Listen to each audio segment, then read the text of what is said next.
If you are reading this before June 24th ends, close the door, not because this is dramatic, because what God is about to say through this message is the kind of thing that gets lost when it is received in the middle of everything else, when half of your attention is somewhere else and the words pass through without actually landing. This deserves your full attention, just for the next few minutes. Whatever else is waiting can wait. You did not find this by accident. I want you to understand that before we go any further, the specific way this reached you today, on this specific day, in this specific moment before June 24th closes, is not coincidence. It is the first sign of what I am about to tell you. God needed this message to find you before today ended, and it did. That alone should tell you something, so close the door, silence the other noise, and listen carefully, because what he is saying today has your name on it. Now let me tell you what God wants you to know on June 24th. June 24th sits in a remarkable position in the year. We are 4 days past the summer solstice, the most significant turning point of 2026, the day the sun reached its furthest north and began its return. And what God does in the days immediately following this threshold is different from what he does on ordinary days. The invisible work that was being done throughout the first half of the year, the building, the preparing, the arranging of circumstances and people and provision, begins its transition from invisible to visible in exactly this window. You are in that window right now. I want to tell you 3 specific things God wants you to know before June 24th ends, and I want to tell you 3 specific things you must do before this day closes, because the chosen one who moves through today unaware of what is happening will receive a fraction of what God is delivering. And the chosen one who knows and who positions themselves to receive will experience the full measure. God needed you to know, so he made sure you found this. The first thing God wants you to know is that the waiting season that preceded this week was not punishment. It was preparation, not vague, general preparation that sounds meaningful but leaves no specific impression. Specific preparation. The kind that was custom building in you the exact character, the exact capacity, the exact depth of trust that what he is about to release requires in the person receiving it. I want to explain what I mean by this, because I do not want it to land as a platitude. God does not deliver significant blessings into unprepared vessels, not because he is withholding from people who have not yet earned it. Because significant blessings, delivered into insufficiently prepared recipients, tend to be handled in ways that prevent them from producing the fruit they were designed to produce. The preparation is not God making you earn the blessing.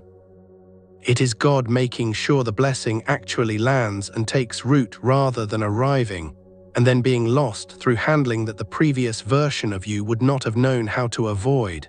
The waiting you walked through in the weeks and months leading to this day was doing specific things in you, things you could not have arranged through effort or discipline alone. It was removing a specific kind of dependence on visible confirmation, teaching you to trust what God says about your situation more than you trust what your circumstances appear to be saying. It was building a specific quality of patience that is different from resignation, the patience of someone who continues to move forward in faith, not because they have given up on hoping for visible evidence, but because they have come to trust the God behind the evidence more than the evidence itself. These things cannot be taught in a classroom or produced through a weekend retreat.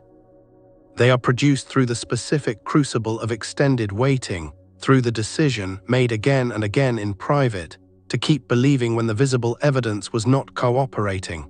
That decision, yours across every day of the season that preceded today, is what June 24th is responding to. The second thing God wants you to know is that what he is about to do will genuinely surprise you. Not in the way that pleasant things are sometimes described as surprising when they are really simply welcome. In the way that something whose specific form and specific timing you could not have predicted, even though you have been praying toward it for a long time, lands in your life and leaves you momentarily unable to process it through your normal frameworks because it exceeds what those frameworks were prepared to hold. I want to tell you specifically what I believe this shock will be. It will not primarily be the size of what arrives, Some of what God releases in this window is enormous, but the shock that I am describing is not about scale. It is about specificity. How precisely what arrives addresses the actual underlying thing you have been needing rather than the surface-level version you have been specifically requesting. How completely it accounts for details of your situation that you never articulated in prayer because you did not have language for them. How clearly it bears the signature of someone who has been watching your specific life with specific attention and who is responding to what he actually observed rather than to what you managed to communicate. When what arrives is that specifically fitted to what you actually needed, your first response is often not celebration. It is a kind of stunned stillness, a moment where you look at what is happening and the thought that arises is something like, "How did he know?" Not a question requiring an answer, a recognition, a wordless acknowledgement that what is in front of you could only have been arranged by someone who knew you specifically, completely, and who has been working on your behalf with exactly that knowledge all along. That is the shock, the recognition of being known, and it is coming. The third thing God wants you to know is that you qualify for everything He is releasing today, completely, without amendment or asterisk. Not because your faith has been perfect through the waiting season.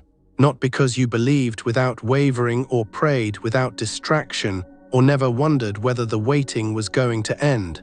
Because you held on. Because through every day of a season that asked more of you than you wanted to give, you chose again and again to keep going, to keep praying, to keep showing up, to keep your hand in God's even on the days when His hand did not feel as immediate or as warm as you needed it to be. That holding on is the qualification, not the unbroken confidence. The imperfect but persistent choosing, the faith that was sometimes thin but never completely gone. The trust that was sometimes formal, going through the motions but that never fully let go. That faith, that specific faith, yours, is exactly what God was waiting for, and it is exactly what today is honoring. You qualify. Do not let any voice, internal or external, tell you otherwise before this day ends. Now let me tell you what to do before June 24th ends. 3 specific things that, if you do them before this day closes, position you for the full measure of what God is releasing. The first thing is to name out loud what you are trusting God for. Not the general prayer that God would bless you, not the safe, hedged hope that things would generally improve. The specific thing, the particular situation you have been carrying. The exact prayer that has been most consistent in your quiet moments, the one that comes up in your spirit before the more presentable prayers do. Name it today out loud in the quiet of wherever you are. Say it as a declaration rather than a request. Not, "Lord, could you possibly do this if it is your will and if you see fit?" Lord, I receive this. This is what I am trusting you for, and I name it specifically. That naming matters more than it might appear to, for a reason that goes beyond spiritual formality. The specific naming is an act of trust that the hedged, qualified hope cannot produce. The hedge says, "I believe God could do this." The naming says, "I am trusting God for this specifically," without the qualification that protects against the full cost of full disappointment. And God moves into the named trust in ways He does not move into the hedged hope, not because He responds to verbal performance, but because the specific naming reflects a specific willingness to extend trust completely rather than partially. Name it today, the actual thing, before June 24th ends. The second thing is to release the single most significant occupier of your receiving space. Not everything the waiting season deposited in you, not the comprehensive inventory and exhaustive clearing. One thing, the most significant one. The fear or the grief or the managed expectation that, when you think about it, your body responds with recognition. The thing that has been sitting most heavily in the space that is supposed to be available for receiving what God is releasing today. Name it. And say these words: "This served its season. That season is over. I release it now, before June 24th ends." That release creates room, and the room is where what God is releasing lands. The third thing is to thank God before what He is releasing has fully arrived. Not the gratitude for what He has already given, though that is also appropriate and important. The specific gratitude for what is in motion right now, for what is coming, for what He is releasing into your life in this window, spoken before the natural realm has fully confirmed it. Thank Him today specifically for the breakthrough that is beginning, for the door that is opening. For the specific thing you named in the first step, treated not as a request but as something you are receiving with gratitude before the full arrival. This is the highest form of faith available, gratitude before the proof, and it accelerates what is already in motion toward its complete expression. Do these three things before June 24th ends. Now I want to speak to the chosen one who is hearing something real in their spirit as they receive this message, but who is also hearing the familiar voice that says this is too good, that this is too specific to actually be for you, that other chosen ones receive messages like this and they find that it was real, but your situation is more complicated. Your door has been closed longer. Your waiting season has been harder. That voice is not wisdom. It is not discernment. It is not the appropriate caution of a mature believer. It is the enemy's strategy for the day of the breakthrough. When a chosen one is closest to receiving what they have been believing for, the doubt about whether they specifically qualify becomes loudest. Because if the doubt can produce the abandonment of the expectation at exactly the peak of the breakthrough, the enemy accomplishes through discouragement what he could not accomplish through direct assault. The door opens, the chosen one is standing in front of it, and the enemy whispers that the door is probably not for them specifically, and they step back at exactly the moment they should be stepping through. Do not let him accomplish this today. You qualify not because your faith was perfect through the waiting season, not because you believed without wavering, because you held on through imperfect faith. The messy, costly, sometimes thin, but never completely gone faith of someone who kept choosing God even when God felt distant. That faith yours is what today is responding to. Receive it. Do not let the doubt win before June 24th ends. I want to talk now about something that many chosen ones experience on a significant day like today that nobody prepares them for, the ordinary quality of the day. June 24th for most of the people who encounter this message is going to feel like an ordinary day. The usual demands, the phone with its ordinary notifications, the day unfolding in its ordinary rhythm. None of the dramatic, charged, unmistakably significant quality that a message like this one implies. And the temptation on an ordinary feeling day, when God is supposedly releasing something significant, is to doubt the message. To conclude that if something significant were actually happening, it would feel more significant than a regular Tuesday. But the most significant things God does in the lives of chosen ones almost never feel significant in the moment they occur. The movement that is happening today is happening in the spiritual realm. The positioning of what is coming toward you is occurring in the spiritual realm, and none of it registers on the ordinary surface of an ordinary day. It registers in the spirit, in the specific quality of a thought that arrives with more weight than ordinary thoughts.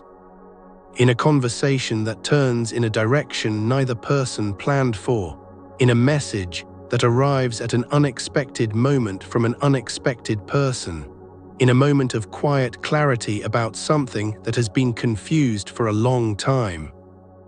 In the sense, subtle but real, that something has shifted even though nothing obviously visible has changed. These are not dramatic, they look like ordinary things, and they are the ordinary form through which God's extraordinary work arrives in the natural realm. Do not dismiss the ordinary things of today. They are the delivery vehicles. The packaging looks ordinary. What is inside is what God has been preparing. Pay attention to the ordinary things of today and receive what is inside each one. I want to talk now about what the next several days look like following June 24th, because what God initiates today does not peak on the day it begins.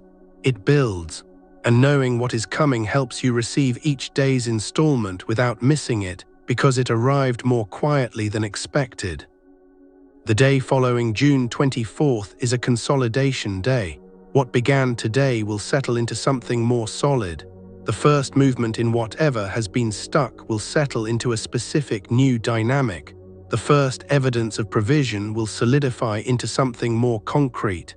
The first sense of a direction becoming clearer will develop into a more specific knowing. That day is for receiving what arrived on June 24th more deeply, letting it settle rather than immediately reaching for the next development. The day after that carries clarification. What has been building will become clearer in its direction and its form, a specific clarity about a next step that has been vague, a specific understanding of what God is doing in the situation that has been the central object of faith. A specific knowing that gives more definition to what began on June 24th. Receive the clarification rather than second-guessing it. What arrives in the days following today is the continuation of what God initiates today. It is the delivery continuing, the sequence building, God filling in the details of what the opening of June 24th established. Use these days. Receive what God begins today. Let it consolidate. Receive the clarification. And by the time the following week arrives, you will have received enough of the visible expression of what God is releasing that what comes next feels like confirmation rather than a new beginning. I want to close with something that is the most important thing I can say on June 24th. God sees you, not the version of you that you present to the world. Not the version that has it more together than the waiting season left you with. The actual version. The one that sat in the quiet of 3 a.m. and wondered whether the faith was still producing anything. The one that went through the motions of prayer sometimes without the genuine expectation that anything was reaching heaven. The one that was faithful in public and honest in private, that the faithful public version was costing more than anyone around them knew. God sees that version with the same love and the same active involvement in the journey that he would see if the faith had been more visible and more confident. He was there in the 3 a.m. He was present in the going through the motions. And what he was doing there, the specific work he was doing in the silence and the ordinariness of the waiting season, is what June 24th is expressing. Not eventually. Today, this is not random. Nothing about today is random. God needed this message to reach you, and it did on June 24th in the specific moment before this day ends at exactly the right time.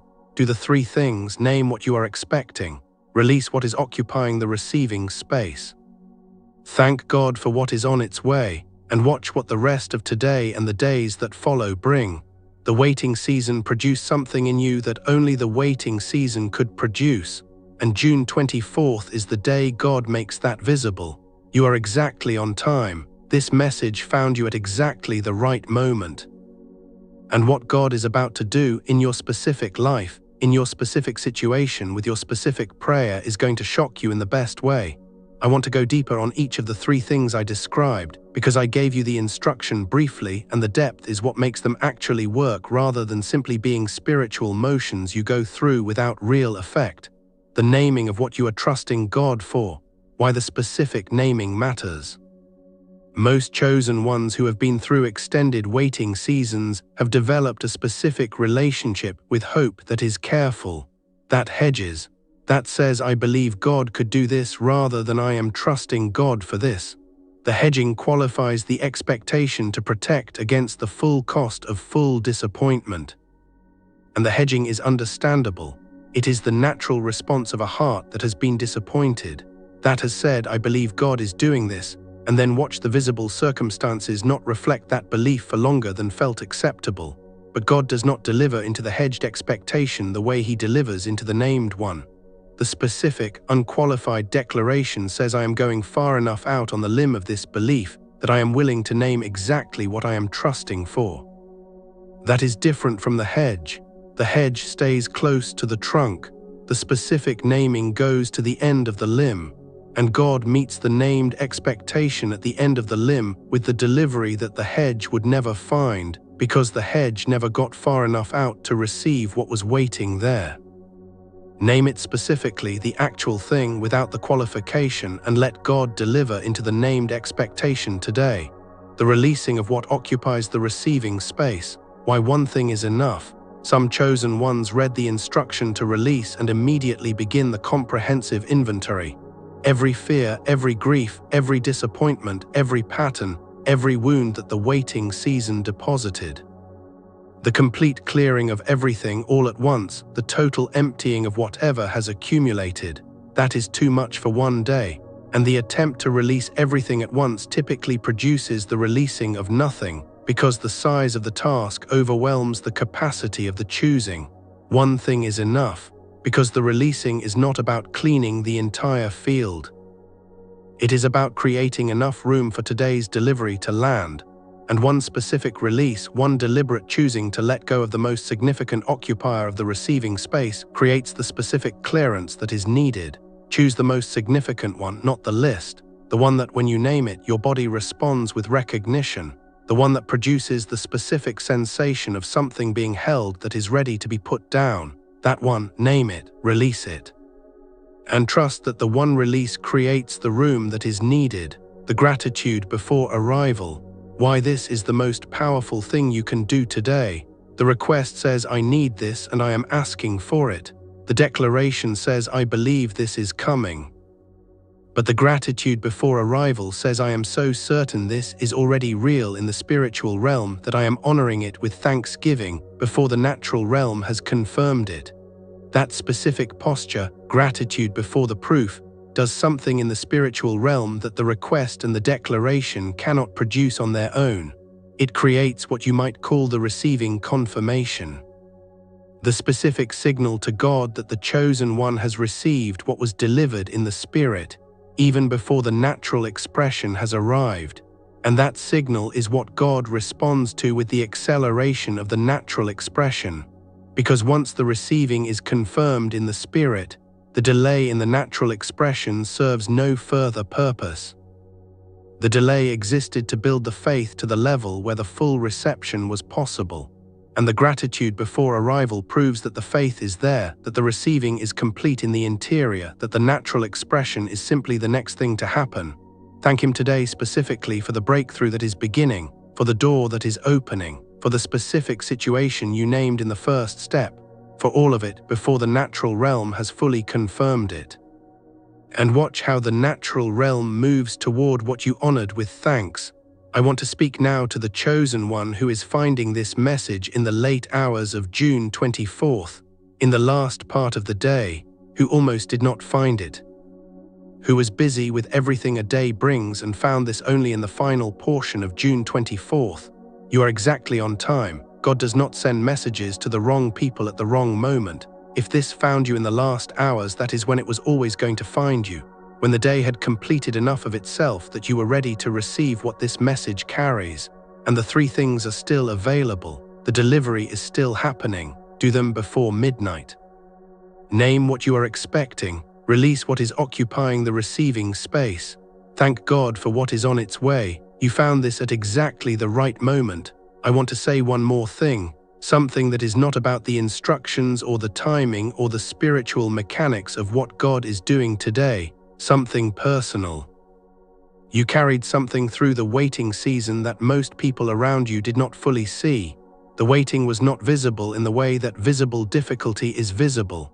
It was interior, quiet, the specific kind of hard that does not show on the surface, and that therefore receives none of the support and acknowledgement that surface-level difficulty receives.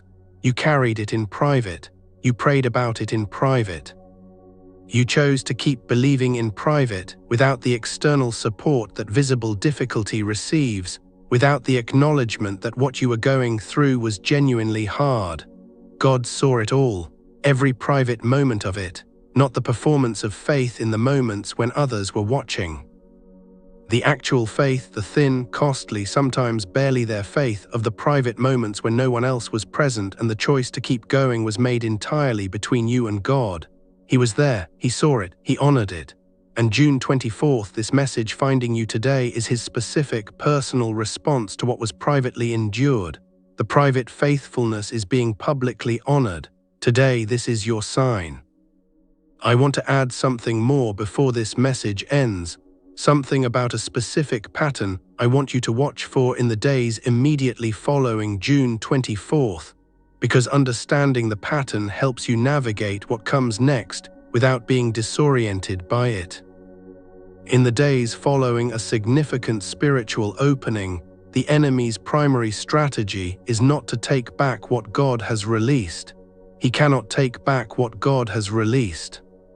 His strategy is to get you to take it back yourself, through doubt, through premature evaluation of whether what arrived was as significant as it seemed, through the comparison of what actually arrived with the specific version of it you were imagining, and through the conclusion that the gap between what arrived and what you imagined means the whole thing was smaller than it appeared.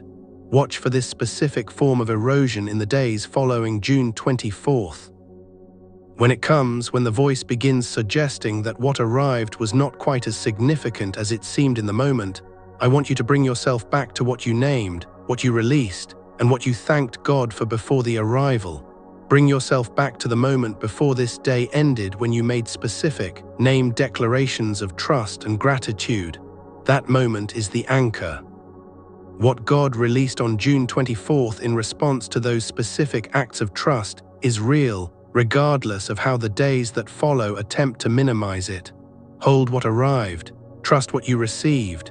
Do not let the erosion of the following days undo what the specific, intentional engagement of June 24th produced. I want to speak now to something specific about the people in your life in the coming days, because as what God releases on June 24th begins to become visible, you are going to find that some people respond to it with genuine celebration, and some people respond to it with something more complicated. This is not a reason to become guarded or protective in a way that prevents the blessing from fully manifesting in your relational world. It is simply information. Not everyone in your current circle was designed to travel with you into the season that June 24th is opening. Some of the relationships that feel more complicated, more draining, more difficult to sustain in this new season are naturally completing their role in your story. This is not rejection and it is not failure. It is the natural sorting that happens when someone moves into a genuinely new level, when the relationships that fit the previous level begin showing their limitations in the context of the new one. Let the sorting happen without forcing it in either direction. Trust that the people who belong in your next season are either already present or are being positioned. And trust that the people who are completing their role in your story are doing so as part of the same divine arrangement that is opening everything else. I want to close, truly and finally, with a direct word to every chosen one who found this message before June 24th ended. You made it. Through everything the waiting season required of you, through every day that asked more of you than you had, through every moment of thin faith and imperfect prayer and private doubt, you made it to today, to this specific threshold, to the moment when what God has been building on your behalf begins its transition from invisible to visible. That is not a small thing. That is not an ordinary accomplishment. The people around you who did not walk through what you walked through are not automatically better positioned for what is coming. They simply walked a different path. Yours, with all of its difficulty and all of its private faithfulness, brought you to exactly this place. June 24th is your day. What God is releasing is yours. What He is about to do will shock you, specifically because of how precisely it addresses what you have specifically needed, and how clearly it bears the signature of someone who has been watching your particular life with particular care, and who is now responding to it with something that could only have been prepared for you. Receive it, all of it, without the hedge, with both hands open. And with the genuine, specific gratitude of someone who knows that what is arriving was not accidental, was not generic, was not given to anyone else in quite this form. It was made for you, and you are ready for it. One last thing, chosen one, before this message ends. What God is about to do does not depend on you understanding it completely before it arrives. It does not depend on you believing it perfectly or receiving it with flawless confidence or saying the three things with exactly the right words and exactly the right tone. It depends on you being willing to name what you have been afraid to name, willing to release what you have been holding, willing to thank God before the proof arrives. That willingness, however imperfect, is enough. It has always been enough, and June 24th is the evidence of that. Write 11 in the comments if you receive this today. I read every comment. Subscribe and turn on notifications, because what God is releasing today continues building into the days ahead, and you are going to want to know what comes next.